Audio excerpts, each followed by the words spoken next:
Bismillahirrahmanirrahim. Assalamualaikum warahmatullahi wabarakatuh. Alhamdulillahi rabbil alamin, alladzi ja'ala ramadhana syahran mubarakan wa farada 'alaina as-siyama li ajli at-taqwa. Wassalatu wassalamu ala nabiyyina Muhammadin al-Mustafa wa ala alihi wa sahbihi ahli tuqa wal wafa. Amma ba'd. Hadirin kaum muslimin rahimakumullah. Ada satu peristiwa yang terjadi pada masa Rasulullah sallallahu alaihi wasallam di awal-awal syariat ibadah puasa di bulan Ramadan. Peristiwa pertama, pernah satu hari Umar bin Khattab di suatu malam berhubungan dengan istrinya, yang pada saat itu berhubungan suami istri adalah merupakan sesuatu hal yang diharamkan. Di awal syariat Islam, di awal-awal pelaksanaan ibadah Ramadan ini, makan, minum, berhubungan suami istri, ini adalah sesuatu yang Allah haramkan setelah sholat isya, dan juga sesuatu yang Allah haramkan bila seandainya dilakukan sesudah tidur.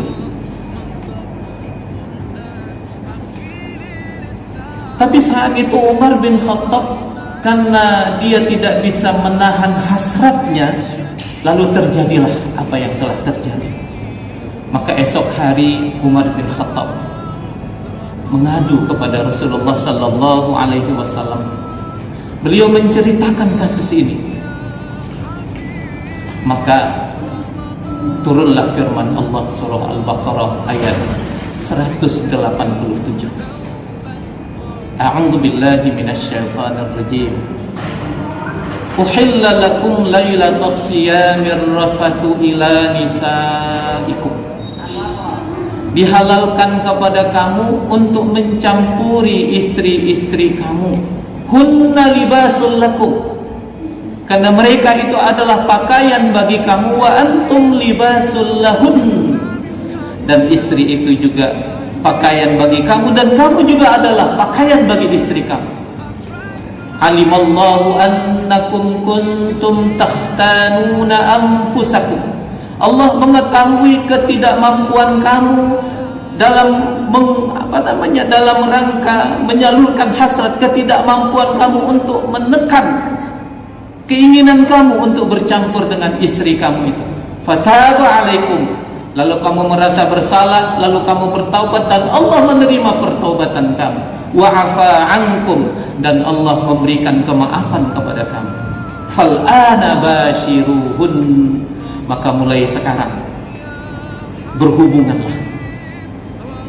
Jemaah yang mulia, ayat ini menegaskan kepada kita peristiwa di mana dilarangnya berhubungan dengan suami istri di malam hari, tapi tatkala setelah terjadi peristiwa ini, maka dapat kita mengambil sebuah pelajaran. Allah Subhanahu wa ta'ala memberikan rukhsah, memberikan keringanan yang awalnya di awal-awal syariat Islam, di awal-awal permulaan syariat Islam berhubungan dilarang. Maka ada satu kasus yang dialami oleh sahabat Nabi. Ternyata karena mereka tidak bisa menahan gejolak hasrat keinginan mereka, maka terjadilah itu. Lalu Allah Subhanahu wa ta'ala memberikan keringanan. Fal'ana bashiruhun, maka mulai sekarang lakukanlah. Ini kisah yang pertama. Peristiwa yang kedua adalah peristiwa yang dialami oleh Qais bin Syurmah al-Ansari.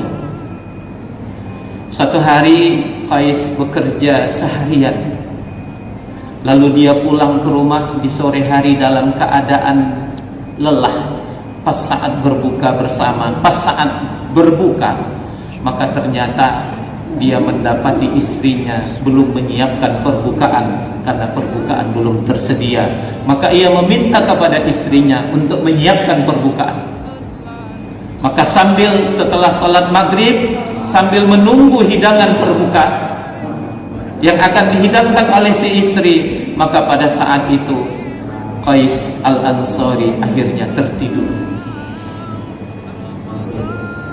Lalu istrinya datang menyiapkan makanan, ternyata Qais dalam keadaan tertidur. Lalu istri tidak berani membangunkan, dan Qais terbangun. Akhirnya si istri tidak jadi menghidangkan makanan. Kenapa? Karena bila seandainya sudah tertidur di malam hari, tidak boleh lagi makan, dan itu awal daripada pelaksanaan ibadah Ramadan. Berarti apabila sudah tidur, berarti dia sudah mulai puasa. Akhirnya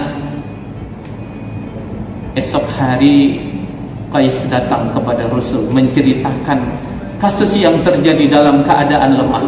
Dalam riwayat yang lain diceritakan sampai-sampai Qais ini pingsan. Dia ceritakan kasus yang dialami kepada Rasulullah. Maka turunlah firman Allah, kelanjutan daripada ayat surah Al-Baqarah ayat 187 ini. Allah Subhanahu wa ta'ala menurunkan ayatnya, wa kulu washrabu hatta yatabayyana lakumul khaytul abyadu minal khaytil aswadi minal fajr. Makanlah kamu, minumlah kamu sampai jelas datangnya waktu fajar. Jadi di awal syariat puasa Ramadan, di awal permulaan syariat puasa Ramadan, diharamkan makan, diharamkan minum, diharamkan berhubungan suami istri setelah sholat isya atau setelah tidur di malam hari. Maka dengan turunnya ayat ini, maka ini adalah merupakan rukhsah, keringanan dari Allah kepada kaum muslimin, sekaligus penghapusan hukum yang sebelumnya berlaku di awal Islam. Akhirnya Allah Subhanahu wa ta'ala berikan satu hukum yang meringankan. Maka ini adalah sesuatu yang luar biasa, di mana Allah Subhanahu wa ta'ala telah memberikan sesuatu yang amat berharga, sehingga pelaksanaan ibadah Ramadan yang kita laksanakan tidak sesulit dan tidak sesusah di awal-awal syariat Islam berlakunya puasa Ramadan.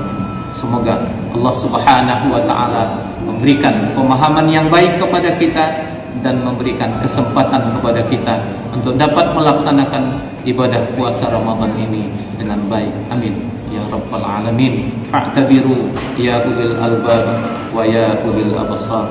Wassalamualaikum warahmatullahi wabarakatuh.